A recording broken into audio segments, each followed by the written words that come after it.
Bonjour et bienvenue à cette 18e édition des publications universitaires, diffusée à Choc FM, la radio officielle de l'Université du Québec à Montréal, et diffusée également sur le média citoyen Sans Papier. Notre émission s'est donnée pour objectif de faire connaître les travaux récents des auteurs et des chercheurs de la communauté universitaire du Québec.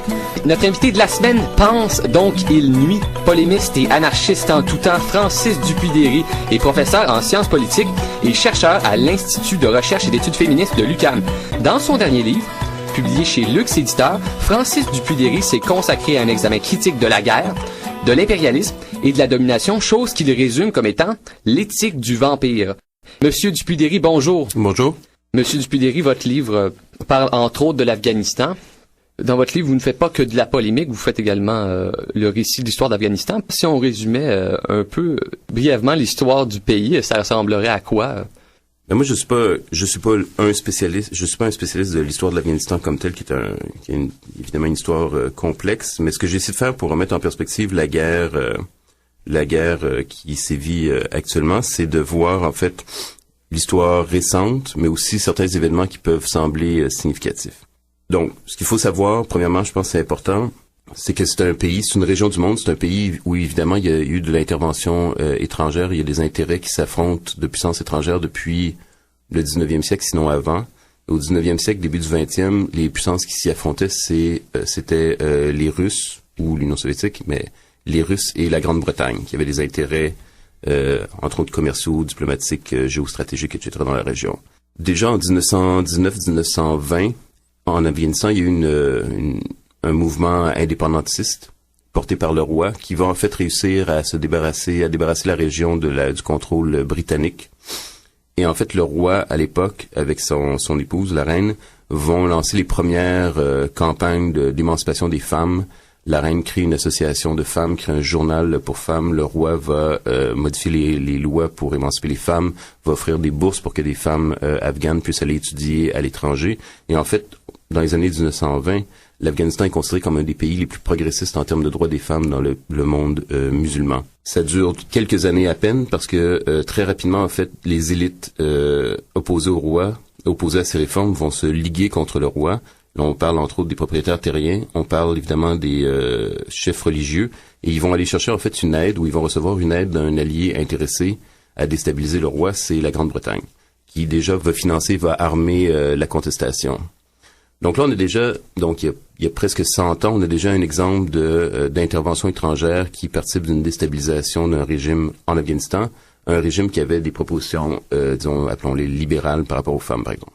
Et donc, ce roi va finalement quitter le pouvoir sans résister. Il va s'exiler. On fait un saut dans l'histoire. Dans les années 70, vous avez, au début des années 70, la République qui est instaurée en Afghanistan, qui était jusqu'alors une monarchie. La République est instaurée. Le président républicain est assez autoritaire. Il veut concentrer plusieurs ministères dans ses mains. Il veut concentrer le pouvoir. Et il est évidemment méfiant de deux forces qui sont deux forces d'opposition qui sont actives en Afghanistan dans les années 70. Ce sont d'un côté les forces marxistes, différentes tendances de groupes marxistes, léninistes, tendance russe, tendance soviétique, tendance chinoise, etc. Et déjà, évidemment, en composition, les forces islamistes. Le président de la République à l'époque va en fait avoir des politiques très autoritaires et répressives contre ces deux groupes, entre autres contre les marxistes qui vont se retrouver en prison. Il va exécuter les chefs du parti marxiste-léniniste, qui finalement va réussir, parce qu'il est influent dans l'armée, à renverser la République et à prendre le pouvoir.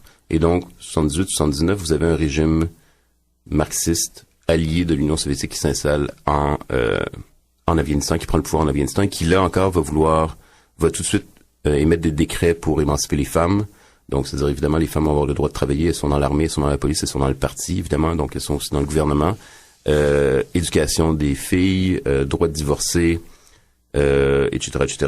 Et évidemment aussi, comme c'est des marxistes, redistribution des terres des petits paysans, fragmentation des terres des grands propriétaires. Et là, vous allez avoir le même scénario que dans les années 20, c'est-à-dire que là, vous allez avoir une contestation qui va s'organiser avec les grands propriétaires terriens et les forces religieuses intégristes contre le pouvoir de Kaboul, qui, comme on le sait, va demander l'aide de Moscou. Et donc là, l'armée rouge, en 1979, rentre en Afghanistan. Ils vont masser à peu près 120 000 soldats pendant une dizaine d'années. Ça va être évidemment une défaite militaire.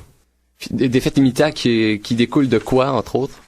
La défaite militaire de l'Union soviétique en Afghanistan découle de plusieurs éléments, mais je pense qu'une chose qu'il faut dire, c'est qu'évidemment, c'est un peu un cliché, mais l'Afghanistan, d'une certaine manière, est un pays très fragmenté. Il n'a jamais été réellement à la fois conquis et il n'a jamais été contrôlé non plus par un pouvoir central fort. Il y a toujours eu un pouvoir central qui était à la capitale à Kaboul, que ce soit la monarchie, la république, etc., mais qui n'a jamais réussi à étendre son influence, son administration, son contrôle sur l'ensemble du pays de façon vraiment efficace comme on peut. Évidemment, il n'y a jamais eu d'État centralisateur assurant une administration de la population comme on connaît ici ou en Europe ou en Occident. Et donc, quand l'Union soviétique rentre vient à l'aide du pouvoir marxiste-léniniste à Kaboul, le parti et l'autorité de Kaboul est dans la même situation, c'est-à-dire qu'il y a plein de régions qui sont en insurrection, il est en perte de contrôle sur une partie du territoire, et l'Union soviétique va déployer ses troupes pour aider à prendre le contrôle. Le problème, c'est qu'ils vont jamais réussir à prendre le contrôle des régions comme telles. Il y a un ensemble de groupes qui s'opposent et aux soviétiques et aux forces, à l'armée nationale afghane. Il y a des groupes islamiques, il y a des groupes de défense d'intérêts régionaux, il y a des groupes liés au trafic de l'opium et à d'autres types de problèmes, il y a des rivalités entre clans, etc. Tout de suite, en fait, avant même que l'Union soviétique soit appelée à l'aide, tout de suite, dès que c'est les marxistes qui prennent le pouvoir à Kaboul, les États-Unis, la Maison-Blanche, le Congrès, la CIA vont commencer à financer l'insurrection. Ils vont mettre en fait des milliards de dollars qui vont transiter par le Pakistan. L'insurrection va aussi être aidée par l'Arabie Saoudite. Et donc, en fait, cette insurrection va être armée par l'Occident, qui dans un contexte de guerre froide, évidemment, qui veut faire payer. On dira à la Maison-Blanche, on veut faire payer à l'URSS le Vietnam que nous on a vécu dans les années 60-70. Et donc, c'est en raison, entre autres, de ce financement-là que l'armée soviétique va être vaincue. L'armée soviétique qui était évidemment la deuxième plus grande puissance militaire à l'époque. Et donc, par cette aide massive, entre autres d'équipements sophistiqués, des missiles antiaériens, des missiles anti-chars, etc., l'entraînement aussi au Pakistan, dans les camps d'entraînement au Pakistan, l'Union soviétique se retire. En fait, elle n'est pas vaincue comme telle, elle est simplement incapable de gagner, parce que, évidemment, une guérilla, comme au Vietnam, comme ailleurs, le déséquilibre entre les deux, c'est qu'évidemment, la guérilla, tant qu'elle n'est pas vaincue, gagne, et alors que l'armée d'occupation, elle doit vraiment gagner pour gagner. Tant qu'il y a des bombes qui explosent, elle est toujours en situation de défaite. Et donc, l'Union soviétique est simplement pas arrivée à pacifier la région. Et donc, après une dizaine d'années, elle s'est retirée plus ou moins en déroute. Et ça va participer, c'est un des éléments qui participe évidemment à la chute de l'URSS aussi. Très bien. Vous écoutez présentement les publications universitaires diffusées à Choc FM. Nous sommes en entrevue avec Francis Dupuy-Derry qui a écrit un livre, L'éthique du vampire, de la guerre d'Afghanistan aux quelques horreurs du temps présent, publié chez Lux Éditeur. On fait une courte pause. Rebonjour, vous écoutez toujours les publications universitaires, diffusées à Choc FM, la radio officielle de l'Université du Québec à Montréal. Pour plus d'informations sur nos entrevues, vous pouvez consulter notre site internet, publication avec un S, trait d'union, universitaire avec un S.qc.ca. Dans la section archives de notre site se trouvent près d'une vingtaine d'entrevues avec des auteurs et des chercheurs de la communauté universitaire du Québec. Nous sommes en entrevue avec Francis Dupuy-Derry, son livre L'éthique du vampire, publié chez Lux Éditeur en 2007. Monsieur Dupuy-Derry, qu'est-ce qui s'est passé en Afghanistan après la chute du gouvernement marxiste au début des années 90? Est-ce que les États-Unis ont contribué à reconstruire le pays, à consolider la démocratie dans le pays? En fait, je pense qu'il faut voir en fait comment ils se sont insérés dans le conflit afghan. Je l'ai mentionné il y a quelques minutes. Je disais bon, ils ont financé tout de suite en fait la résistance, l'insurrection contre le régime marxiste qui avait émis des décrets pour émanciper les femmes, donner de la terre aux petits paysans. Cela dit, le régime était aussi extrêmement autoritaire. Là, il y avait beaucoup de gens en prison, il y a eu des exécutions sommaires, etc. Et donc, il y avait une grande insatisfaction dans la population. Ce qu'on constate quand on retourne aux sources de l'époque, que ce soit les sources journalistiques occidentales, que ce soit les sources soviétiques ou que ce soit les sources officielles qui vont aussi émerger dans les années suivantes là, avec des témoignages de conseillers à la Maison-Blanche, par exemple. Ce qu'on a quand on replonge dans ces sources, c'est un étrange sentiment d'inversion de schizophrénie par rapport à ce qui se passe aujourd'hui, parce que le discours était exactement inversé par rapport à celui qui est mis aujourd'hui en Occident par rapport à l'Afghanistan. C'est-à-dire qu'évidemment, l'Union soviétique à l'époque en Occident était considérée par tout le monde ou presque comme un envahisseur, comme un conquérant, comme quelqu'un qui était comme une puissance, un empire qui était motivé par une volonté de puissance. Et personne en Occident ou presque disait que l'Union soviétique était en Afghanistan pour les droits de la personne, pour les droits de la femme, pour les droits des petits paysans, pour construire des écoles, etc. En Union soviétique, c'est ça qu'on disait à la population, c'est ça que les soldats de l'Union soviétique se faisaient dire ou se convainquaient qu'ils faisaient en Afghanistan, c'était d'aider le peuple afghan. Mais en Occident, évidemment, personne ne pensait ça, à part, évidemment, quelques communistes affiliés à Moscou. À l'inverse, évidemment, ce qu'on nous montrait en Afghanistan, de l'Afghanistan dans les médias en Occident, de la résistance des Moudjahidines, c'était en fait des visages sympathiques. Ils étaient souriants. Aujourd'hui, c'est très difficile de trouver un taliban souriant, là. Mais à l'époque, les Moudjahidines étaient tous souriants. Et moi, je me rappelle très bien, là, l'image typique qu'on nous montrait aux nouvelles télévisées, par exemple, c'était après une longue journée de combat, les Moudjahidines afghans rentrent chez eux, puis là, on le voyait comme en profil là, sur une colline qui descendait avec un coucher de soleil. C'était vraiment romantique, c'était sympathique. On était appelés à les trouver, à avoir de l'empathie pour eux qui luttaient contre un empire si méchant qu'était l'Union soviétique. Et donc, ces Moudjahidines, on les appelait évidemment les combattants de la liberté, comme on appelait les combattants de la liberté aussi les Contras qui se battaient au Nicaragua. Ils ont été reçus, en fait, des représentants de ces forces ont été reçus par Ronald Reagan à la Maison-Blanche. Ils ont été comparés par Ronald Reagan à l'équivalent moral des pères fondateurs des États-Unis. Donc, il y avait une grande charge de sympathie envers les combattants de la liberté. On nous disait pas ou on nous disait peu que qu'il y avait un problème avec leur conception de l'islam.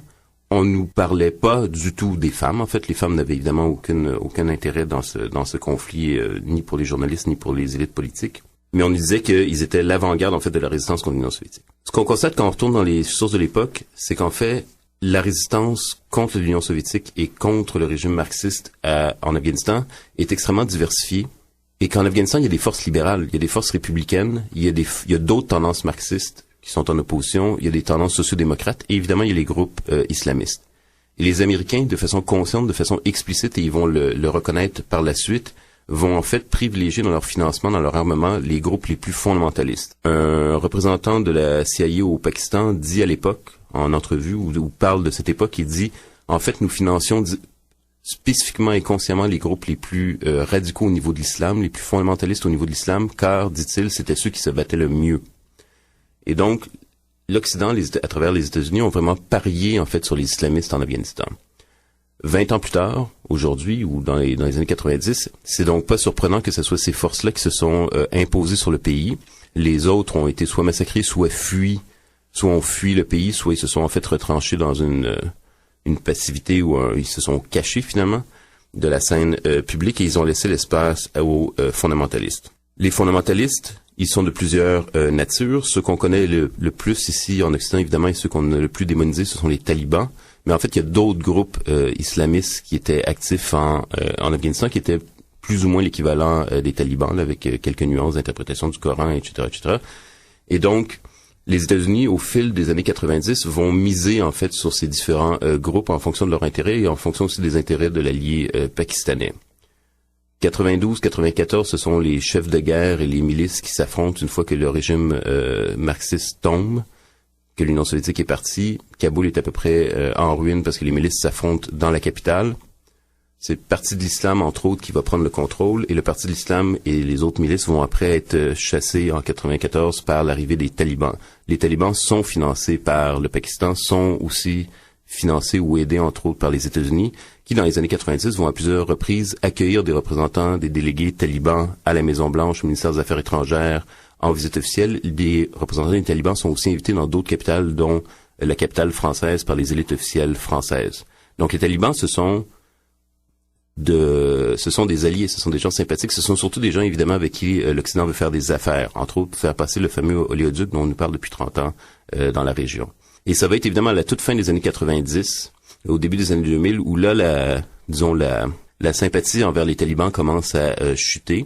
Mais c'est un peu hypocrite dans la mesure où, évidemment, on a participé à les mettre au pouvoir, on a participé à leur faire prendre le contrôle d'à peu près 80-90% de l'Afghanistan. On a voulu faire des affaires avec eux.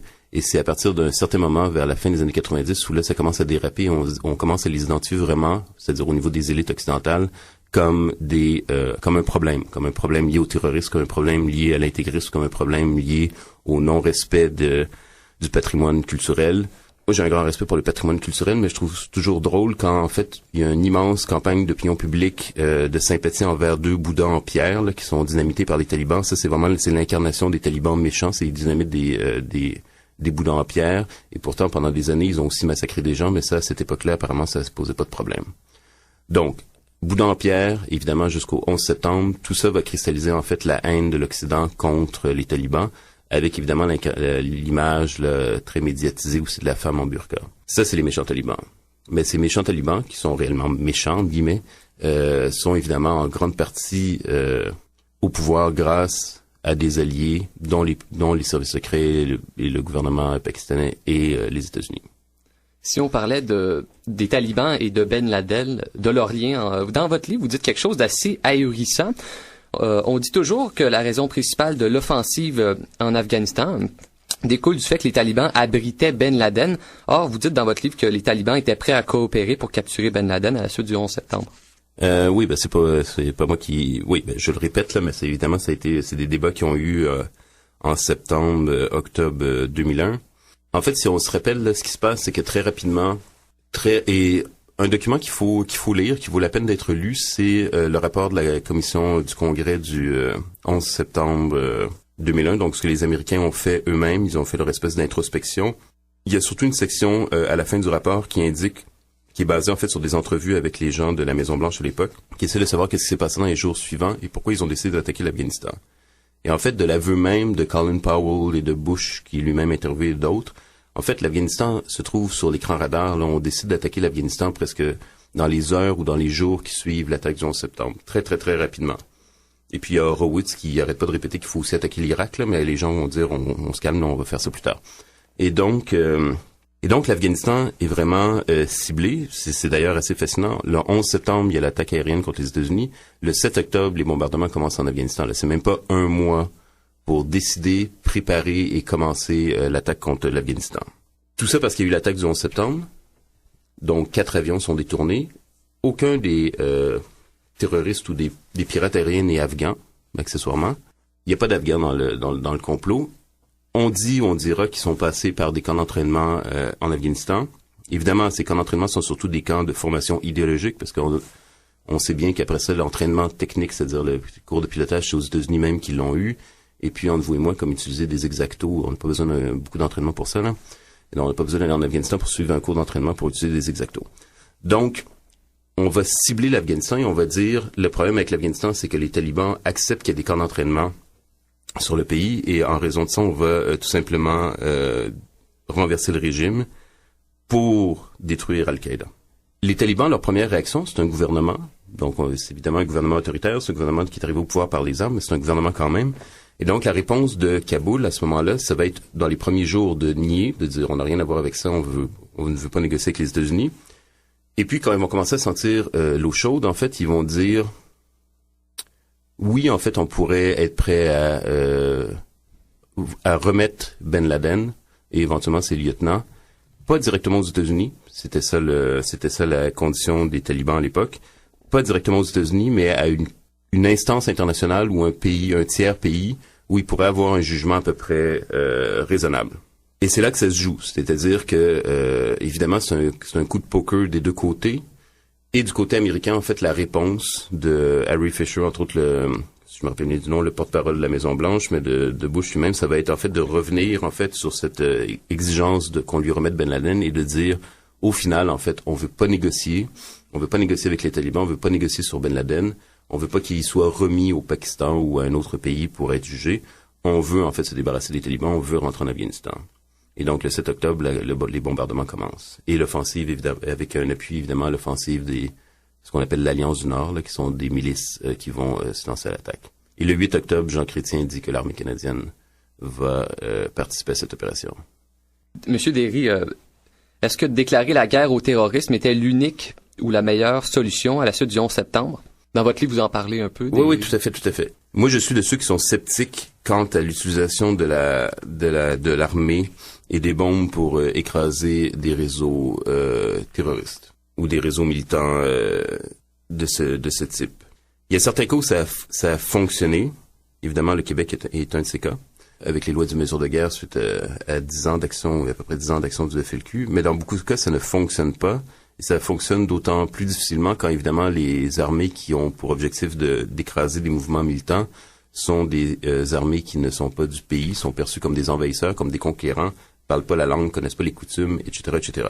Et donc là, en fait, ce que vous créez, c'est évidemment une réaction assez banale, finalement, qu'on peut documenter depuis des siècles et des millénaires, qui est en fait aussi ce qu'on a vu avec les armées napoléoniennes qui allaient porter la liberté, l'égalité, la République un peu partout en Europe. C'est des mouvements, des soulèvements, des mouvements de contestation nationalistes ou régionalistes qui disent « ben non, on veut régler nos affaires nous-mêmes, donc allez-vous-en ».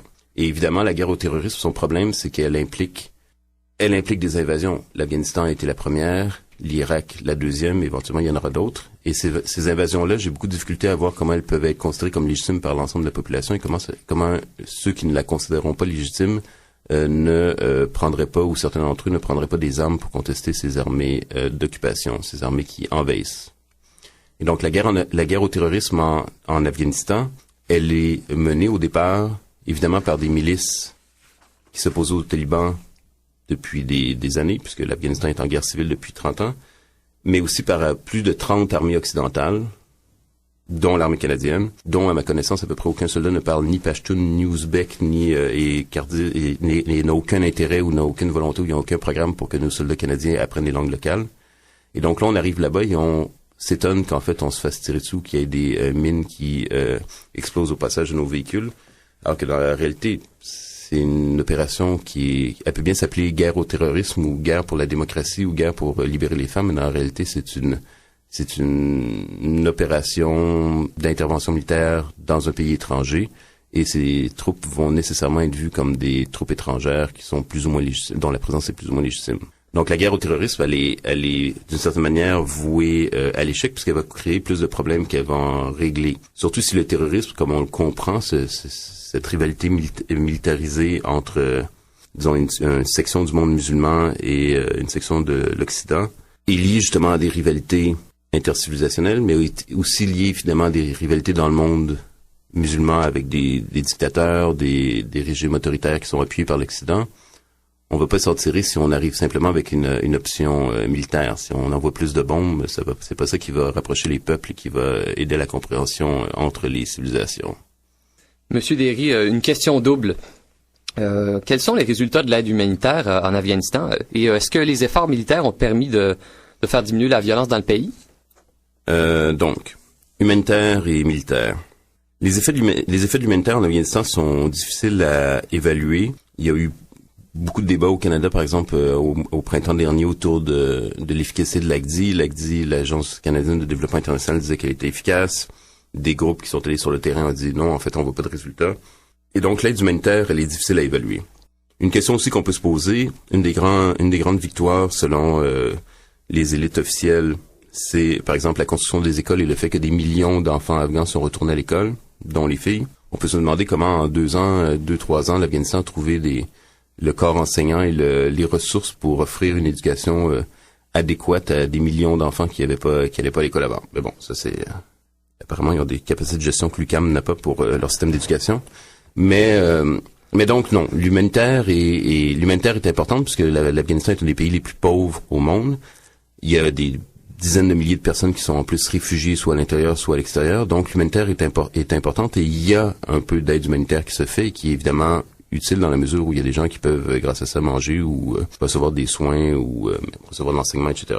Cela dit, le problème avec l'Afghanistan, comme avec d'autres conflits, c'est que l'humanitaire est une justification à la guerre en ce moment. Au Canada, c'est assez clair avec un arrimage entre l'ACDI, les porte-paroles de l'ACDI, les porte-paroles de l'armée. Mais dans la réalité comptable, quand on voit les sommes englouties pour faire la guerre, donc les sommes englouties dans l'armement qui va être utilisé et déployé en Afghanistan, on voit bien qu'il y a un déséquilibre complet et qu'en fait, si on s'intéressait vraiment à l'aide humanitaire en Afghanistan, on arrêterait de faire la guerre, on arrêterait d'acheter des canons, on arrêterait d'acheter des chars d'assaut, des hélicoptères, même des sous-marins, etc. Et en fait, on enverrait de l'argent vraiment pour l'humanitaire.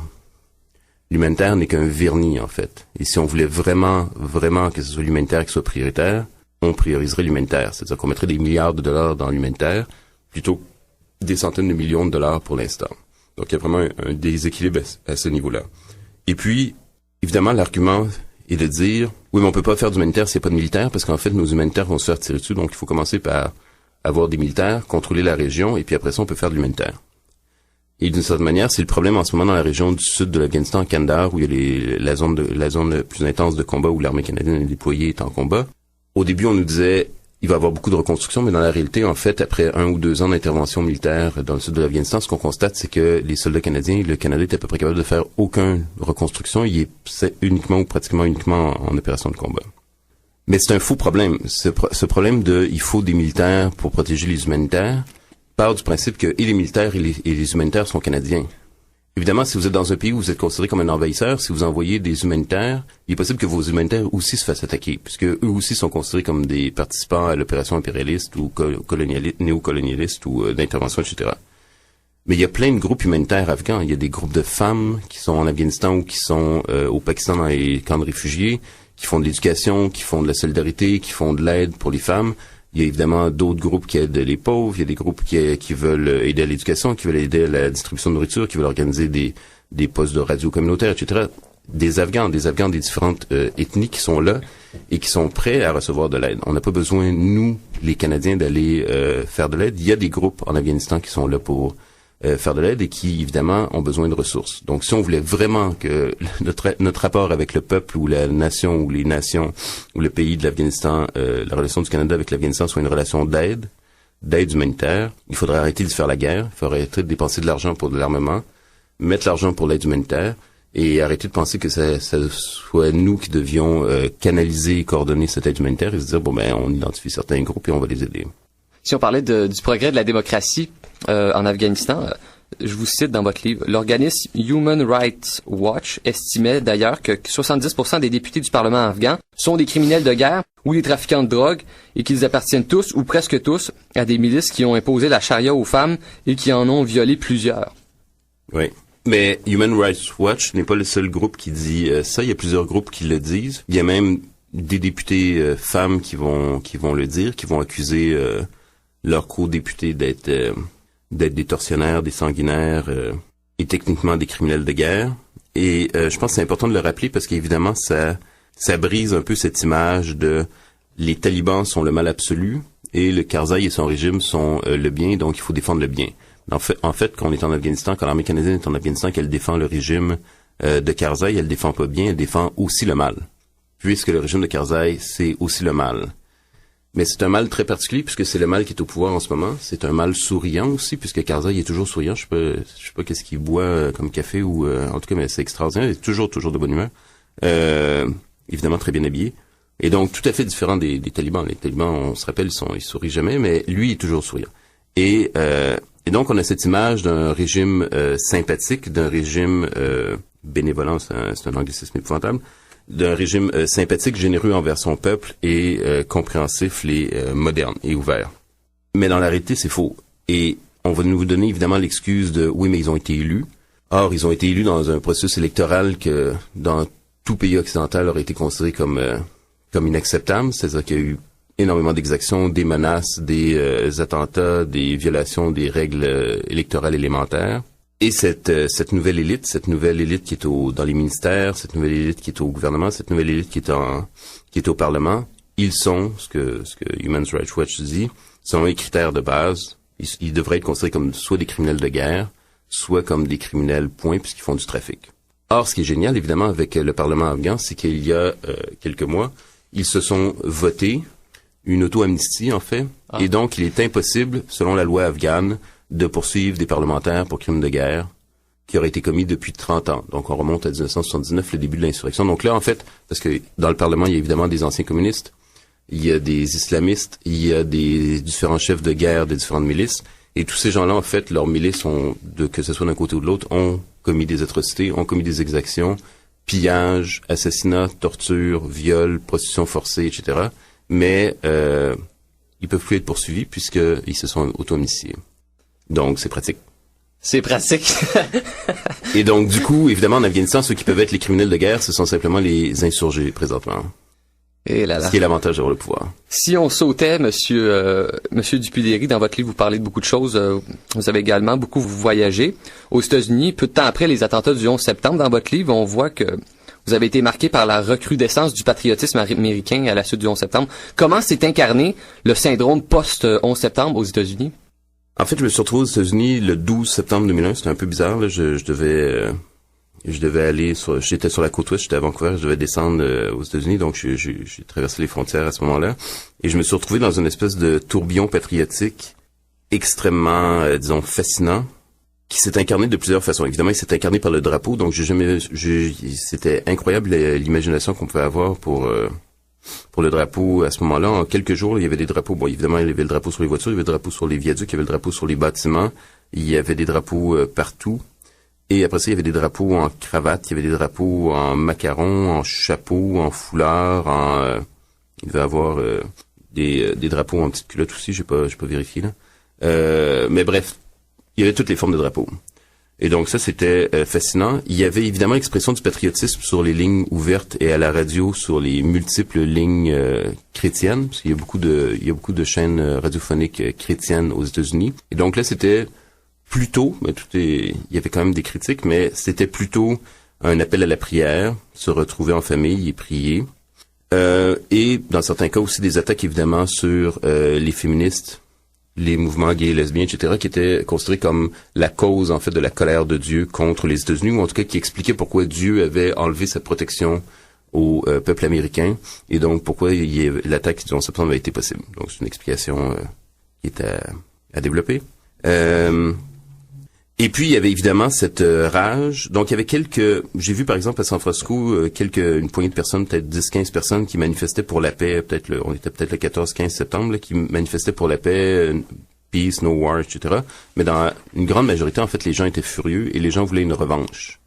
Et j'ai entendu un nombre incroyable de propositions à la radio, là, par des animateurs ou des auditeurs qui disaient, on veut, en fait, l'utilisation de la bombe atomique, il faut atomiser. Et là, il y avait la liste. Là, il faut atomiser l'Afghanistan, l'Irak, la Syrie, le Liban, l'Algérie, le Maroc. Tout y passait. Et donc, face à cette réaction, évidemment, moi, une de mes thèses, c'est que la Maison-Blanche, il y avait évidemment beaucoup de raisons pour lesquelles la Maison-Blanche a attaqué l'Afghanistan, pourquoi elle est partie en guerre tout de suite après. Il y a des raisons économiques, il y a des raisons géostratégiques, il y a des raisons militaires, il y a des raisons... Mais il y a aussi, en fait, fondamentalement, une raison de politique interne, c'est-à-dire que la Maison-Blanche, George Bush, les décideurs américains devaient réagir par rapport à leur opinion publique même.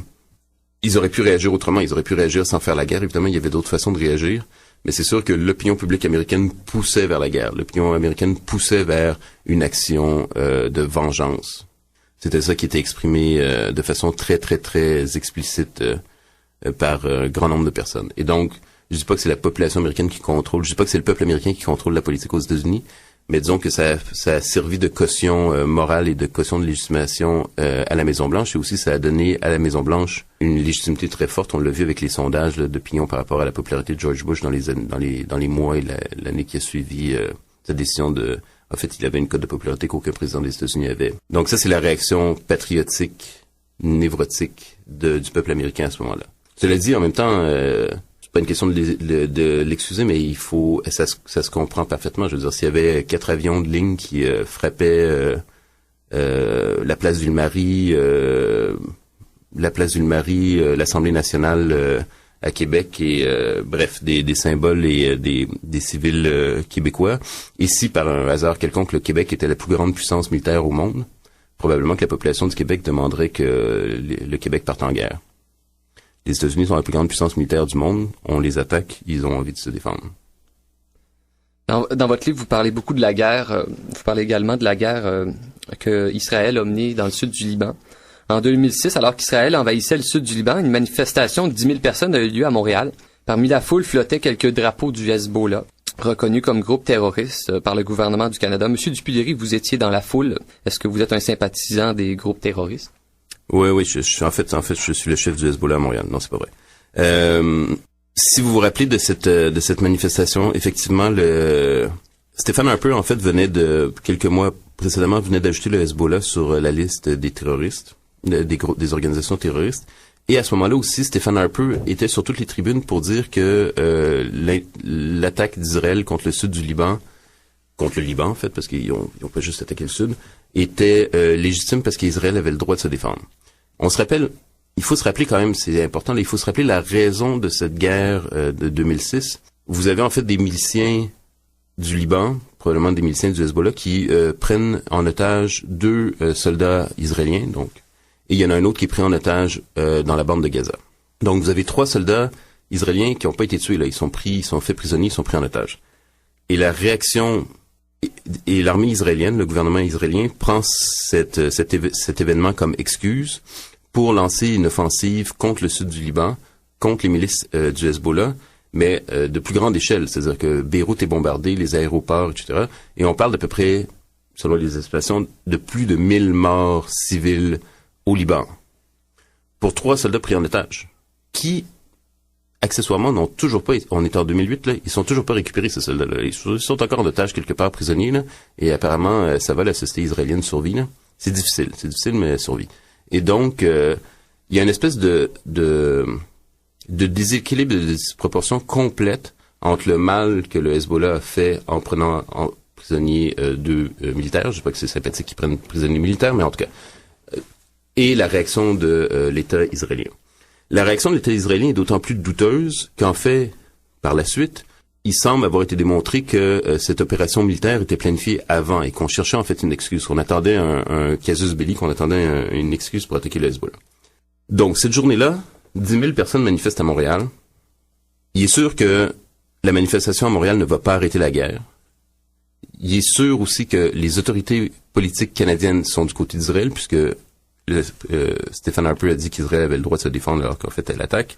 Et ce qu'en fait des commentateurs et des analystes vont observer dans la manif, c'est simplement ces drapeaux du Hezbollah. Il y a quelques drapeaux du Hezbollah qui flottent et on va dire c'est un appui au Hezbollah. Le Hezbollah est un groupe terroriste, donc c'est une manifestation pro-terroriste, donc c'est scandaleux, il faut dénoncer cette manifestation. Moi, je suis pas un spécialiste du Hezbollah, j'ai jamais rencontré personne du Hezbollah. À la limite, j'aurais même pas reconnu un drapeau du Hezbollah, il a fallu qu'on me dise « Ah, c'est un drapeau du Hezbollah ». La manifestation était évidemment pas organisée par le Hezbollah et il y avait apparemment des sympathisants du Hezbollah. Pour ce que je comprends de la situation au Liban à ce moment-là, le Hezbollah, avec tous les problèmes idéologiques ou les valeurs qu'il peut véhiculer et contre lesquelles je peux m'opposer, était en fait la seule force capable de résister à l'invasion israélienne. L'armée libanaise ne pouvait pas agir et il n'y avait que le Hezbollah qui résistait à l'opération israélienne. Donc, à partir de là, c'est pas la manif pour la paix ou contre la guerre qui va arrêter le bombardement. C'est pas notre premier ministre de toute évidence qui va faire pencher la balance. C'est le Hezbollah. Et donc, dans cette situation-là, critiquer le Hezbollah ou accuser la manifestation d'être pro-terroriste parce qu'il y avait quelques drapeaux du Hezbollah me semblait une aberration, me semble encore une aberration, et me semble simplement une façon de discréditer le mouvement contre la guerre et évidemment de justifier l'attaque d'Israël. Alors, si le Hezbollah est contre les droits humains, pour ce qu'on en dit en tout cas, et plutôt une organisation misogyne pour ce qu'on en dit aussi, ce qui était clair, c'est que cet été, l'été de 2006, l'armée israélienne, elle n'était pas non plus pour les droits humains, parce que quand vous bombardez et vous tuez 1000 civils, ces civils n'ont plus de droits humains. Leurs enfants, les enfants des victimes sont privés de leurs parents, sont privés d'école, sont privés de... Bref, on avait coupé l'électricité à Gaza, etc. Donc, on opposait en fait le Hezbollah qu'on identifiait comme l'incarnation du mal à un État d'Israélien qui serait démocratique, qui serait libéral, qui serait défenseur et qui incarnerait les droits de la personne, alors que dans la réalité concrète militaire, ce qui est en train de se passer, c'est que l'État d'Israélien avait une puissance de feu qui lui permettait de tuer plus de 1000 civils. Et ça, c'est une violation évidente des droits humains puisqu'on les tue. Et donc, s'il y avait en termes de proportion, en termes d'effet, s'il y avait un gouvernement ou une force politique à l'été 2006 qui était terroriste et qui était à condamner, c'était l'armée israélienne. Monsieur Dupuy-Derry, vous êtes anarchiste. Les anarchistes ont une vision originale de l'armée et du meurtre militaire, si on veut. Moi, je pense c'est une vision très réaliste, je pense. Comment le meurtre est-il envisagé dans une perspective anarchiste, dans un cadre militaire? Pour les anarchistes, un des grands problèmes avec l'armée, il y en a plusieurs, mais un des grands problèmes avec l'armée d'État, c'est qu'en fait, c'est une institution, c'est évidemment une des institutions les plus hiérarchiques qui existent, mais c'est aussi l'institution la plus meurtrière. Et donc, c'est une institution qui, à tous les échelons, en fait, se déresponsabilise sur l'échelon inférieur ou supérieur, parce que ça peut aller dans les deux sens, de la responsabilité morale et politique de commettre ce geste qui est probablement le geste le plus moralement signifiant, qui est de tuer quelqu'un d'autre. Et donc, dans une perspective anarchiste, mais dans d'autres perspectives aussi, là, il n'y a pas besoin d'être anarchiste pour penser ça, l'armée est une sorte de faillite morale dans la mesure où il y a des individus qui vont simplement obéir aux ordres, ça suit la chaîne de commandement, et vont assassiner d'autres êtres humains qui leur ont évidemment absolument rien fait, et ils vont le faire, et s'ils le font pas, ils ont en plus des punitions, et s'ils le font, ils vont avoir des médailles. Et donc, d'un point de vue anarchiste, mais d'un point de vue à la limite aussi humaniste, l'armée est une aberration morale. C'est une machine à tuer, on s'entend, ça je pense qu'on peut, si c'est pas très anarchiste de dire que l'armée est une machine à tuer, c'est à ça que l'armée forme les gens qui font partie, c'est sa mission de tuer des gens. Et donc, mais on tue les gens en service commandé. C'était le mot de la fin. Monsieur Dupuy-Derry, merci énormément d'avoir été avec nous cette semaine. Merci. La semaine prochaine, notre invité Micheline Milot, son livre « La laïcité en 25 questions », publié aux éditions Novalis en 2007. Soyez avec nous la semaine prochaine pour une 19e édition des publications universitaires diffusée à Choc FM, la radio officielle de l'Université du Québec à Montréal.